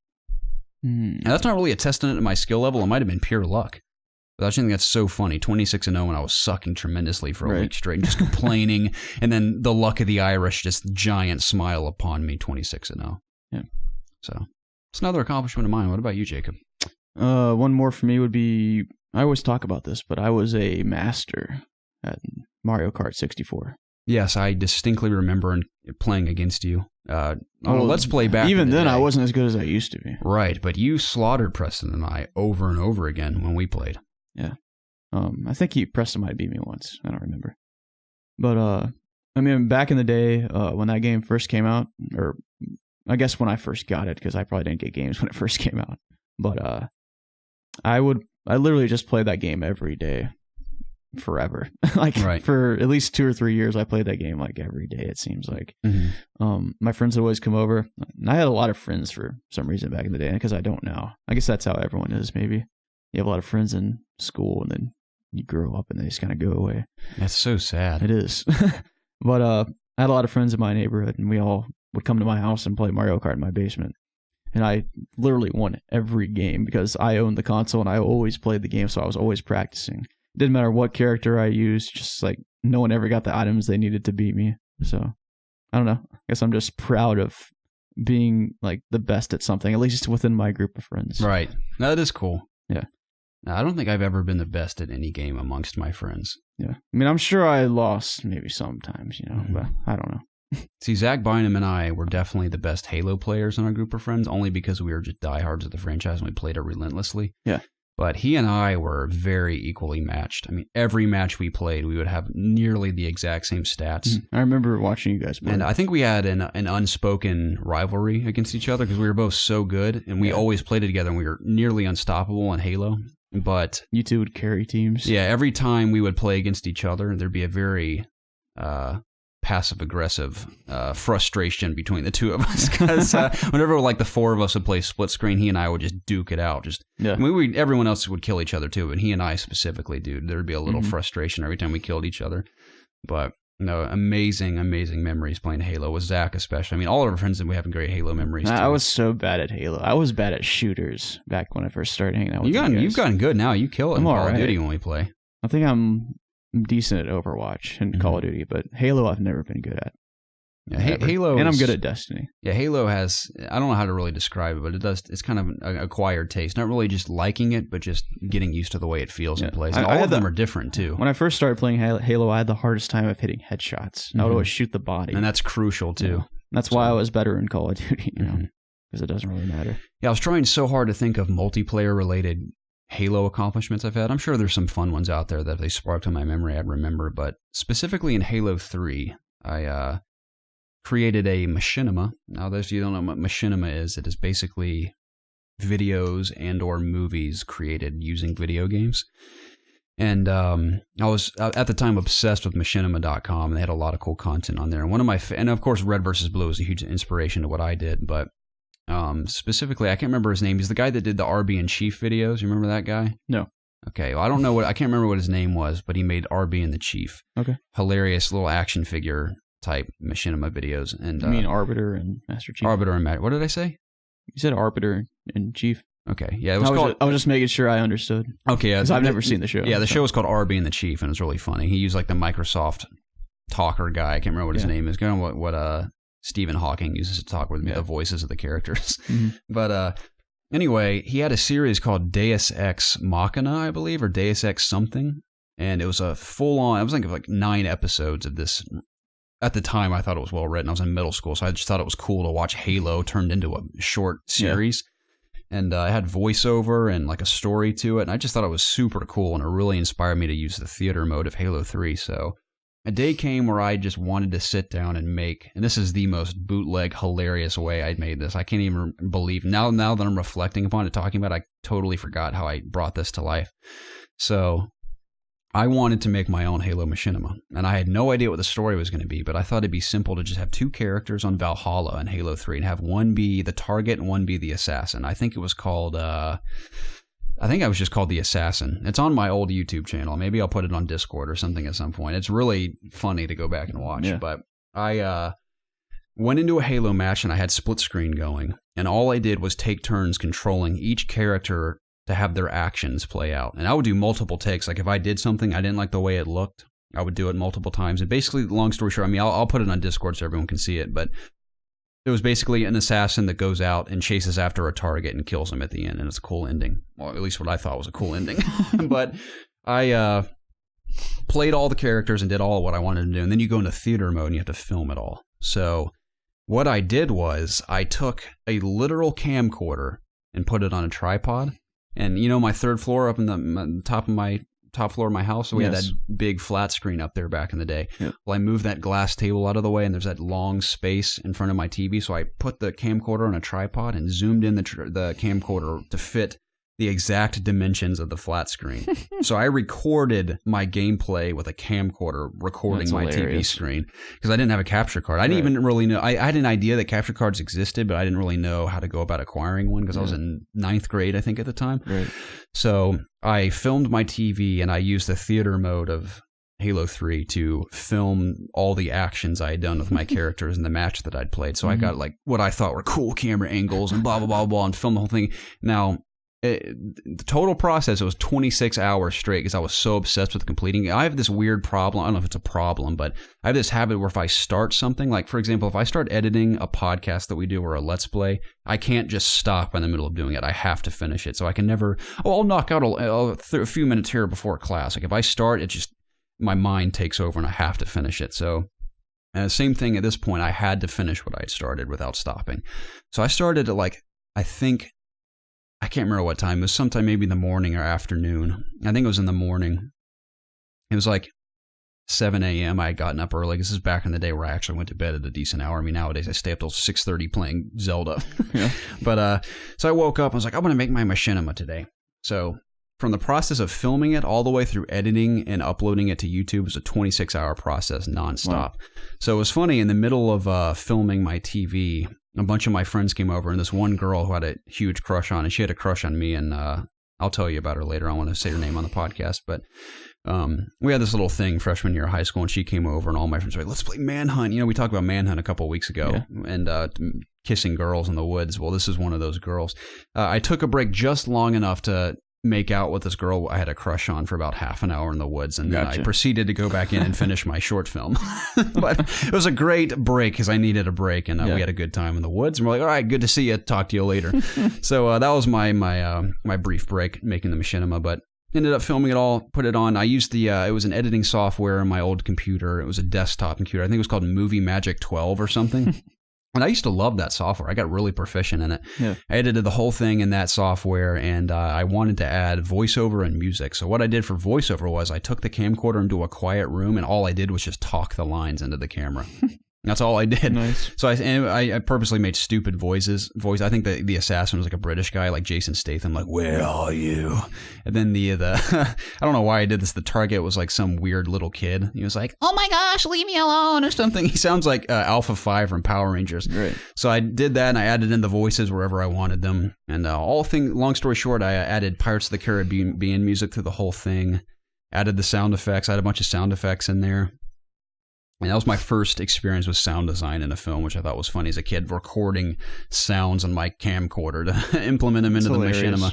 But it took me do what you had to do. Yeah, it took me 26 hours. I uploaded it. I think it did pretty well on YouTube. I think I got I don't remember. I haven't looked at it. Maybe it has over 1,000 views. It could have 20 million for all I know. I have no idea. But it's funny because I poured my heart and soul into this thing, and I was so proud of it. And I haven't watched it in years. I don't know what it's like. It'd be the worst thing I've ever seen. But I was so proud of it at the time that I'd made a machinima and thrown out my own contribution to that community. And I was so very proud of it. And I didn't really share it with anyone. I just put it on my personal YouTube channel. And I remember that this one kid 6 months later commented like, so-and-so's machinima is so much better than this piece of shit. And I didn't think much of it because I laugh at that kind of stuff. But Preston, in my defense at the time, was like, hey, man, he spent like 24 hours or something making this, and he did a really good job. So screw off or something like that. I was like, thanks, man. Hey, this guy's bullying. He did that me. on the YouTube comments? Yeah, on his old YouTube channel. But yeah, I just thought I had a ton of fun doing that. I need to see that comment. Oh yeah, I'll show it to you. It's still out there. But I'll post the video on Discord because I totally forgot I'd made it, and I definitely consider it one of my accomplishments. Not only just with gaming, but just filmmaking, because I am pursuing a film degree, and I have made short films in the past, but that's the only machinima I've ever made. And I've always thought about it'd be cool to make another one now that we have a capture card. I think it'd be cool to try something like that. And I have recording equipment where we could actually add real voiceover and stuff. But I'm not very good at writing creative stories. That'd be something very generic, like The Assassin, something stupid like that. But no, I just had a blast doing that, and I definitely consider it one of my greatest gaming accomplishments, Jacob. Nice. You got any more for us? Nah. Yeah, I think that'll do it for me. I mean, like when we were talking about D. Smitty's question, I was like, there's got to be countless things I'm proud of, but these are the ones that really stick out in my mind. I'm sure I've forgotten some stuff. Yeah, we said this 100 times. Stories, especially even like accomplishments in gaming, they always spark depending on whatever conversation we've had. So I imagine going forward, if someone brings something up, something will spark in our minds. So, but Jacob, that'll do it for our main topic. That brings us to community questions. Oh, man. Our personal favorite segment of this podcast, because we get to speak with you all directly. And again, huge shout out to all of you who take the time to send us community questions, whether they land on the It's Obvious podcast or our new show, Ask IOG. Remember, exclusive to YouTube for all you Spotify listeners out there. Join us on YouTube to check it out. And it is our goal to eventually make Ask IOG a weekly program that we can throw on podcasting services, because we have a lot of fun with that, and it's designed to be a little more random. Sure, you can throw some gaming community questions at it as well, but it's designed to be more random about just life-type questions to create funny stories and additional commentary about stuff from not only our lives, but your lives as well. So I encourage you guys to continue sending us questions. If you want your questions read on the show, you can reach us at ItsObviousGaming@gmail.com or on Twitter at @obvious_gaming, or submit your questions via our Discord channel in the Ask IOG section, and I can acquire them all from there, and we look forward to hearing from you guys. But number one comes from Daniel Freeman. He says, how are you guys doing? How are you doing, Jacob? I'm well, thanks. I'm doing well too, Jacob. He says, awesome? Oh yeah, we're doing awesome. He says, awesome? Cool. We are doing awesome. We're not doing well. Well, anyways, I was wondering which games have you guys played through the most times? I don't mean you 100% it over again. I just mean finishing the story. I played through all the Mass Effect games, not including Andromeda, about 10 plus times, and I still intend to do it again eventually. So what are yours? I'm trying to think. Dude, Daniel, I just want to say, that is incredible. 10 plus times in all those Mass Effect games, that's unbelievable. I believe you, but in my mind, it's pretty spectacular. That's awesome. Maybe for me, the first Kingdom Hearts. First Kingdom Hearts, I played through it 4 or 5 times. Okay. Trying to think here. Played through Uncharted 4 3 times. Oh, wow. Okay, I only played through it once. For the Platinum. Mm-hmm. That's one I could go back and Platinum if I really wanted to. You could. I can't think, dude. I'll list off some of mine. Maybe they'll spark in your mind. I have played Batman Arkham City 5.5 times. And I only stopped my 6th playthrough because I think something else came out which stopped me. But I love Arkham City. That's my favorite game to date. And isn't necessarily like, oh, it's mechanically sound and it's totally polished and blah, blah, blah, blah, blah. It's the perfect game from start to finish. No, by no means perfect. I just love the story. I love all the characters. I think it's beautifully designed. I think that's my favorite iteration of Batman of all time is the Arkham series. I love the art style. I love the style of the characters. Just the design of all of it is just super cool. I mean, I love that world they've crafted. I love Rocksteady's Batman. Did you ever play Ratchet & Clank Going Commando? I did not. The only Ratchet & Clank I've played is the remaster. I played that game through at least anywhere from 5 to 10 times. That's awesome. Yeah, I used to play Ratchet & Clank all the time. That game specifically, because you could upgrade your weapons. Mm-hmm. I don't think you could in the original. Don't quote me on that. But if you could, I didn't know about it because I was too naive, I guess. Right. Being little old me. Mm-hmm. But yeah, I played Ratchet & Clank a ton. Nice. Going Commando. I adore the remaster / reimagined. I hope they make another one. Me too, man. So bad. And speaking of Insomniac, and these rumors have been floating around for years at this point, I think, if I'm not mistaken, but Spyro the Dragon has been rumored again to be remastered. Jacob, I love that first Spyro game. Spyros are PS1. good. I don't even know what it was. I told you just these memories in my mind of waking up on a summer day, playing Spyro the Dragon, then going to like Six Flags Whitewater or something, and then coming back and playing it some more. Mm-hmm. Something about those days just is forever embedded into my mind, and I loved playing Spyro. I'd totally play it again.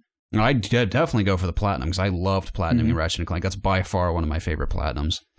But I hope for that for sure. It's one of the funnest ones. It is. More games I've played multiple times, or the most times I should say. I've played Super Mario World all the way through at least 5 or 6 times. I played it 3 or 4 times on Super Nintendo. What do we mean by playing through? Like, is it just a single player games, or could it be like multiplayer where you just put so many hours into a game? I would imagine more single player centric, but I guess multiplayer works too, especially if you're just a multiplayer guy. Like I've played these many countless hours of multiplayer. So I played, probably the game I've played second most is Call of Duty Black Ops 2. Okay. So I played that game religiously at a point too. Great multiplayer. Part of that period was when we lived in the apartment. It was. Before Ghost came out. I'll never forget those days. We should just do one day on an Ask IOG episode just when we have Zach back. There's multiple things we need to tell stories of with Zach because they're not the same without Zach, but we just need to do a full topic discussion on the start to finish from our apartment living together because there was so many good times. We should. But, Super Mario, I think I played it again on my phone, actually. I got a weird emulator.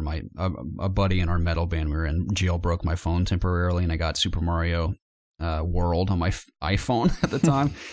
And it controlled terribly, so I gave up on it. But I'm hoping to play it again on either the SNES Classic coming later this year or on Virtual Console on the Switch. One of my favorite games of all time, Super Mario World. They need to get that Virtual Console going. Me too. I'm waiting for it. I'm very excited. Also, I mean, I've played every Halo game countless times. By countless, I mean probably 3 or 4 times each. But I've played Halo 3 at least 5 or 6 times as well. Love Halo 3. My favorite Halo campaign by far. So many quotable lines. One of my favorite lines is when... I think his name was Truth, that weird alien guy, when Arbiter and Master Chief break into wherever they're at, and they kill all the Flood on the way to him. I guess you kill the Flood on the way back, but you fight all the elites, although not the elites, the brutes all the way to this guy. Cutscene happens where he's on the ground and Arbiter's holding him by the neck, and the guy's like, I am Prophet, I am Truth, and Arbiter just goes, so...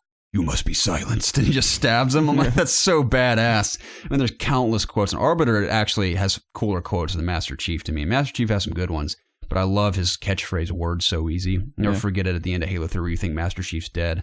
And what's his name's like, hard to believe he's dead, or hard to believe he's gone. And Arbiter just looks up into the sky. He's like, words so easy. Like, that's awesome. I always quote, too, whenever I'm in a car with someone that I'm not driving with. I always quote Arbiter at the end of Halo 3 where he's in his ship. And the guy's like, where to, Arbiter? And he goes, take us home. They fly out into space. I like quoting take us home. Arbiter's so cool. He's an awesome character. Which sucks because I don't remember anything he said in Halo 5. And he's in Halo 5. He looks like a badass, but I don't remember anything he says. It's been a while. I always love how they refer to Master Chief as the demon.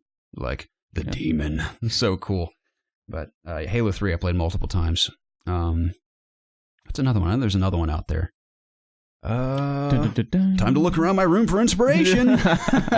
I don't think I've played too many other games as many times as I played those. So those are probably my top 3 I've played the most. Any more from you, Jacob? Not that I can think of. Cool.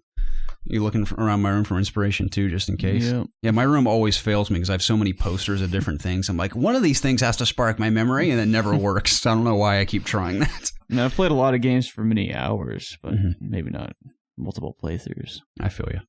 Well, Daniel, thank you so much for your question, my friend. Again, hats off to you for completing all those Mass Effect games 10 plus times. That blows my mind. The next one comes from Jay Scriber. He says, hey guys, what are each of your predictions for the storyline of Prey? Now, neither one of us are playing Prey, but I have played the demo. Have you seen the demo at all? A little bit. Okay.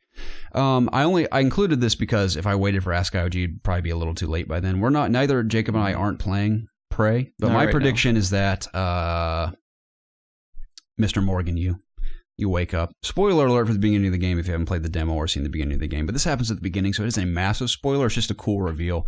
You wake up realizing that you've been in a series of tests living the same day over and over and over again, and he tells you in a short video like, whenever the neuromods are detached from your brain, you forget everything that happened while you had them in. So that's why he keeps repeating the same day over and over again.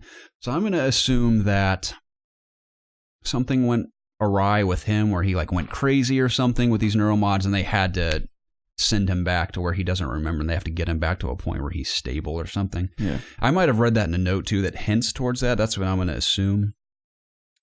But I'm assuming he was once a crazy man doing all these crazy things. They had to kind of get him under control. And then obviously these mimics and phantoms of these, whatever they are, these aliens have gone crazy throughout the spaceship and have wreaked havoc. And now you have to clean it all up. As a spaceman, that's my prediction. Do you have any other predictions? Maybe you're an alien. I could be the alien. This disease has been leaking from you. That could be the twist. You could be technically if you're in space, you're an alien. Yeah. Wherever you go other than Earth. You've just taken on the appearance of a human, maybe. How crazy would that be? Yeah. What if Morgan Yu was not Morgan Yu, was like a mimic who has learned to take on the shape of human beings? Because they take on the shape of tangible objects. Yeah. What if they become human beings? Yeah. That'd be cool. What if you encounter Morgan Yu in a prison cell or something? He's like, "Who are you?" Don't believe him. Don't believe anything. You're looking at yourself, screaming at yourself. You're like, what's happening? Who's this guy? And it turns out that's the real Morgan Yu, and you're some mimic the whole game. That'd be kind of cool. It'd be interesting. It would. It'd make sense as to why you're getting alien abilities. Right. Everything I've seen from Prey looks awesome. I'm excited to jump into it at some point. Yeah, me too. I need to finish Breath of the Wild and Persona, I need to finish Persona. Mm-hmm. We're nearing that time, though. Yep. Thank you, Jay Scriber. The next one comes from Jay Herm. Oh. I like these J names. Hey, guys. I've hit a weird point in my life gaming-wise. I find it difficult getting into games, specifically RPGs, recently, and I'm not sure why. I picked up Final Fantasy 15 and Horizon and played maybe 10 hours total between the two. The only game that I don't get bored of is Overwatch, and maybe that means I've developed a new preferred gaming genre. Have you guys ever hit a slump like this and simply could not get into games? Sure. It happened to me last year with, narrative games, I think. For the longest time, I was just playing Overwatch and WoW. I passed over Doom because I was in this slump. I didn't play Dishonored 2. I didn't play Watch Dogs 2, right? It was the second one. Excuse me, I burped. There were several narrative games I didn't play last year just because I wasn't in the mood. So, what about you? Sort of. Even maybe recently, I've had some opportunity to play Persona, but that's the kind of game where once you start playing it, you have to at least play for a couple hours, otherwise you're not really getting anywhere. Yeah. And there's a lot of dialogue, and you can't really skip over that because it's all crucial. A lot is an understatement. Right, so it isn't that I'm lazy about playing it, I'm just hesitant because I'm limited on my free time, and when I do play something, I don't always have a lot of time to commit. You don't feel like you're making progress. Right, so I've been hesitant to play that. I wouldn't say I'm really in a rut, though, of playing Persona. I do need to get back to it. And right now it feels like a demanding chore only because I've held off for so long and I really got to get reinvested into it. But I just don't have the time on top of everything I'm doing. But I will get to it after Breath of the Wild. I imagine in the next month I'll have beaten Breath of the Wild. I'm just going to really focus any free time I have on finding all those shrines and then taking out Ganon and probably call it a day till the DLC comes out. It'll certainly help that there's not a lot of games coming out this summer. So yeah, definitely. Unless it's huge reveal at E3, we're dropping everything that was going to come out in the fall today. It's all out. We might have the Destiny 2 beta. Yeah, now that I have to play. I will take a break from everything to play that for sure. But I haven't necessarily myself been in a rut because I just have. Now, this isn't a knock against anyone, but me personally, I just have such a heart for video games that there's always something for me to play and enjoy. Now, granted, I guess he's making a good point where he just kind of leaned towards more like Overwatch. Now, I've been in similar situations where I'm just purely in a mood to play multiplayer shooters, and now Preston's more of a single player guy. I'm more of a multiplayer guy. Not to say that I haven't enjoyed countless amazing single player stories throughout my time playing games, but whenever it comes to shooters especially, I just love multiplayer. I love the unpredictability of these multiplayer games. You never really know what's going to happen, the skill level of other players, and especially in games that have sandboxes like Battlefield or Big Team Battle and Halo, for example, anything can happen, and that always has piqued my interest. In a campaign, you know what to expect, especially if you've played through it more than once. You just know all the beats of all of it. Multiplayer, it's always a surprise. Yep. So that's why I'm more of a multiplayer guy in shooters. But every now and then my mood will change where I'm like, I just want to play multiplayer. But speaking of always being into multiplayer, every single day since the game came out, Overwatch, I think about it, and I just want to play multiplayer. Every day. I have to convince myself that I should be playing something else. Right. But I would play Overwatch every day if I wasn't interested in anything else. Yeah, I feel you. It's cool because, I feel like a really big draw of it. Not only is it just a great game, but just the community and... Yeah, that certainly helps. Yeah, the exciting nature of the community built around it just always feels like there's something you're missing out on. I look at the Reddit every night before I go to bed, just to look at funny stuff. Mm-hmm. Yeah, I always love... Please keep sending me all those clips and funny pictures you send me from Overwatch from Reddit. I always appreciate them. Okay. It's always... Even if it's late at night, I'll be laying in bed and have a good chuckle to myself when I see them, so thank you. Yep. Yeah, J. Herm, every now and then I'll get in a certain rut where I prefer multiplayer or single player, depending on my mood. So, it's just... It happens. Yes. You're not alone, my friend. Next one comes from Bohungares, Mr. Kyle. He says, who do you guys think has the highest kill count amongst video games? Who isn't us three? Yes. You know why I think it's me? Not me. I think it's me because although Preston has played Halo, he hasn't played Halo as much as I have. And aside from Halo, he and I have played mostly every other shooter together. And also, he hasn't played Battlefield 1. Yeah. And I've also played a lot of Battlefield 1. So I played a lot of shooters he hasn't indulged in as much as I have. So I think that's why. Maybe he has as well. What do you mean? Played shooters that you haven't played. I don't think he has. He and I have played a lot of the same shooters. Sure there might be one or two out there he may have dabbled in that I didn't play, but for the most part, I'm pretty sure he and I have played every shooter together. I may have killed more enemies total, but you've killed more real people total, I think. Right. Now, I'm thinking multiplayer-wise. In terms of video games, not actual people. Mm-hmm. Yeah, thank you for clarifying. Now I'm thinking multiplayer-wise. It could mean just in general, like even amongst single player. But I'm assuming a lot multiplayer. Of things playing WoW.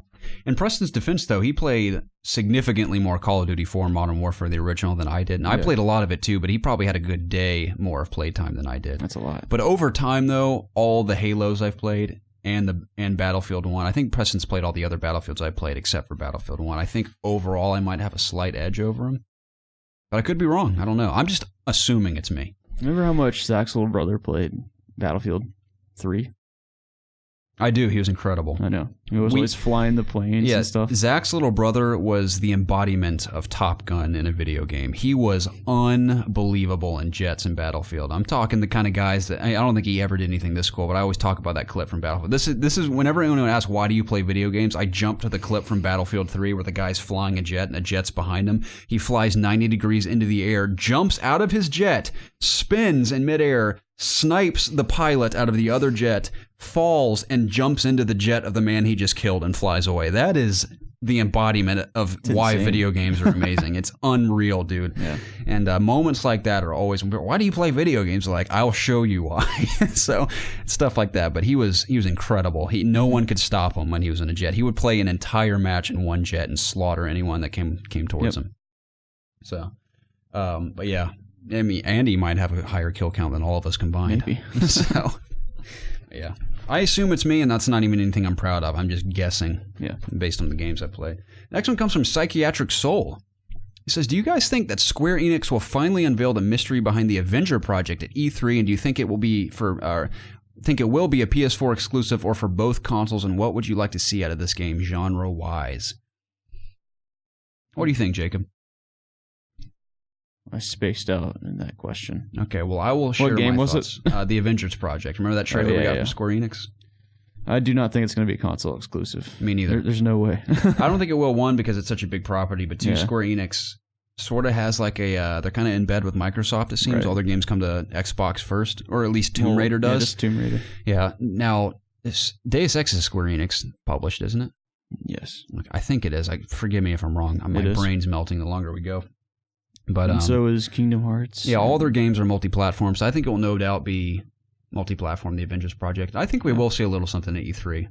I'm confident we will. I don't know. I think we'll see another trailer at least. Yeah, I'm not confident enough to say we would, but I am. I believe, Jacob. I believe it could happen. And I don't need it, but I'd like to see it. Sure, I'm very interested. I want to see a new Star Wars IP revealed. Absolutely. I think we will get, if not multiple, we will get at least one solid trailer from a Star Wars game. We may also get a very brief demo from Amy Hennig's Visceral Games Star Wars game. I think very, very brief tease from her game. I hope so. I hope so too. I think we will see it on Sony. We'll see Spider-Man. We'll see it on Sony. Oh yeah, definitely, dude. We are seeing some Spider-Man gameplay. We saw the trailer last year. They will no doubt have a short demo of Spider-Man, and Preston will probably dry heave every moment of it live on stream. From emotion. Yeah. We are going to do E3 live this year, or at least we're going to try. It could be a total disaster. I would not blame you guys for jumping into our stream and seeing all the technical difficulties that will probably arise. Hopefully they won't. But we're going to try to do an E3 live stream where not only can you watch it live with us, but we will give our live reactions and do our recaps live. So that way it's all kind of contained and immediately go to YouTube for those who didn't get to watch it live with us to hear our thoughts, which we're excited about. But I'm confident we'll see Avengers Project. But if I had to choose between the two, obviously Spider-Man. So very excited for Spidey. Thank you for your question, Psychiatric Soul. Next one, or last one, was from D. Smitty. That was our main topic. That's all of the community questions, Jacob. Oh, my goodness. We're at the end. This is a shorter episode, I feel like. Is it? I don't know. I can't tell from here. I can't read. It felt like it. I think this might be one of our shortest episodes. But granted, it's only the two of us. Preston typically has that third opinion that would have... Wasn't a whole lot to talk about this week either. No, there was not. But Jacob, it was... lovely, nonetheless. I think someone's mowing their lawn in the backyard, and it's probably ravaged the audio for the latter half of this podcast. So thank you all for joining us this week. I had an absolute blast talking these fun little news stories. It was a great main topic. Again, thank you to D. Smitty and all of you who send us community questions, always creating additional conversation. We could not do it without you. We're very grateful for each and every one of you. We forgot to mention the Overwatch anniversary speculation. You want to fill us in, Jacob? We could. What's the latest? Because we talked about it last week as well. Well, on Xbox, the store, the loot boxes were leaked for the anniversary event. No way. Yes. So it's a thing. Now, loot boxes in like design of the loot box or the content? It's a dark blue loot box. Okay. Yeah. Interesting. And also, someone on Twitter asked the Overwatch team when the event was coming, and they replied, no time is set in stone yet, or something like that. So they confirmed, it's almost confirmed that it's a thing now. So. Totally. Gets me excited. It can either be this Tuesday or the next one. So I'm thinking it's going to be the next one. Not tomorrow when this... Yeah. It would probably be the next one. I think you're right. Because Overwatch launched May 20th. Did it? Something last year. Yeah, it'll definitely be next week then. Cool. Yeah, dude. Thanks for filling us in, I'm super Jacob. excited. Hopefully there'll be a ton of skins. Absolutely. Like one for each character or something. I don't know. I love that. I want to see like orange themed skins. Orange. Whenever I think Overwatch, I think of the color orange and yellow. Yeah. Probably because it I don't know if there'll be Overwatch the themed in particular, But right. We'll see. Who knows? It's fun to speculate. I'm also speculating that they're going to bring back all the events from last year, all the seasonal events, like Lucio Ball and stuff. Totally. Which would be fun because I enjoyed Lucio Ball. Yeah. That's it. I sucked at it, but I enjoyed it. Well, you only played it like twice. I played it a few times, and I was always bad. I could not get good at it. It's one of those games that no matter how hard I tried, I was not meant to play it. Gotcha. It was fun, though. Yeah. But Jacob, while I fill people in on the smorgasbord of ending details regarding our content, you want to bring up the iTunes review, see if you got any new ones? Yes. I appreciate it. Speaking of iTunes, if you guys are willing to take 2 to 5 minutes out of your day, maybe even less, if you're willing to hop on over to iTunes where our podcast can be found, the It's Obvious Podcast, if you're willing to leave us a rating and a review and subscribe, you don't even have to listen to us on iTunes, but if you're willing to do those 3 things, they help us tremendously in growing this podcast. So the reason why we want to reach a massive audience isn't because we want to be famous and we want to do this, blah, blah, blah. The reason why we want a bigger audience is if we can eventually become full-time, we can do so many more additional things to connect with all of you and create more content that's fun for everyone. Because we're on fire about what we do, this podcast, and even our Let's Plays, even though they're kind of like a bonus to our shows we've been doing. We love doing it. Since day one, we've had a blast with it. We greatly appreciated all your support. I know I said that 100 times. But we can truly never thank you enough for helping us out. So if you're willing to take the time to leave us a review a rating and subscribe to us on iTunes. It helps us grow. It's our goal to land on the new and noteworthy page of iTunes. It'll get our name out there and hopefully bring in some additional friends to talk every week. Any new ones? Yeah, we have a new one. Do we? Yeah. We're up to 28 5-star reviews. Dude, sweet. And we have a review from Swaggertron 5000. Awesome. Swaggertron. That's a great name. Yeah. Swaggertron, if you're tuning in, thank you, sir. We greatly appreciate it. Again, thank you to all of you who've taken the time to do that on iTunes. And if you're willing to contribute, we're going to give all of you a shout out every week because we can't thank you enough. But iTunes is a thing. Also, if you want to connect with us, again, you can find us on any of our social media pages that's found in the links, the description of every single one of our YouTube videos. You can find all that info to our Discord channel, Facebook, Twitter, Instagram, blah, blah, blah, blah, blah. Yep. And Discord is where our community hub has kind of grown into its own thing. We have multiple places on our Discord where we talk about all kinds of fun stuff daily. And thank you to all of you who are already there. And we encourage all of you that have not yet joined us on Discord, please come over to Discord. There's an app and a website where you can join us. I think it's just called ItsObviousGaming, and that link can also be found in the description of all of our videos. Yes. Also join us on our PSN community. Now, no one really talks as much as we used to in our PSN community, but I figure if we're all going to be friends on PSN, you might as well join the community anyway. Right. Because we do use it to create events from time to time. We just want to play games with you guys. We've created a few Overwatch events. I did a Titanfall event once. It just kind of keeps people all on the same page of like, hey, we want to play games with you guys, or even if you guys want to use that feature to play with each other, just go to the PSN community and create an event, and it'll even give us a heads up that we can join you guys if we have the time. So greatly appreciate all of you. Thank you so much for joining us in episode 102 of the It's Obvious podcast. I had a ton of fun, Jacob. You're very handsome. Thank you for bringing Craig's urine. It was delicious. Yes, it was good. And you finished your glass. I did, yeah. It was mostly water. It was the most watered down whiskey I've ever had, but I still had that little tinge of some pee-pee. It was good. Thank you for sharing. Yep, it was good. Totally. Any it was good. It was good. Any closing thoughts from you, Jacob? No, just thank you for having me here, Garrett, and I will see you next week. Absolutely. That goes out to all of you as well. I hope you all have a very blessed week, productive week, and may God be with you all. We love you. We'll catch you next time. See you next time, guys. Cool. That was a fun one, Jacob. Straight. Oh! Did I get it on you?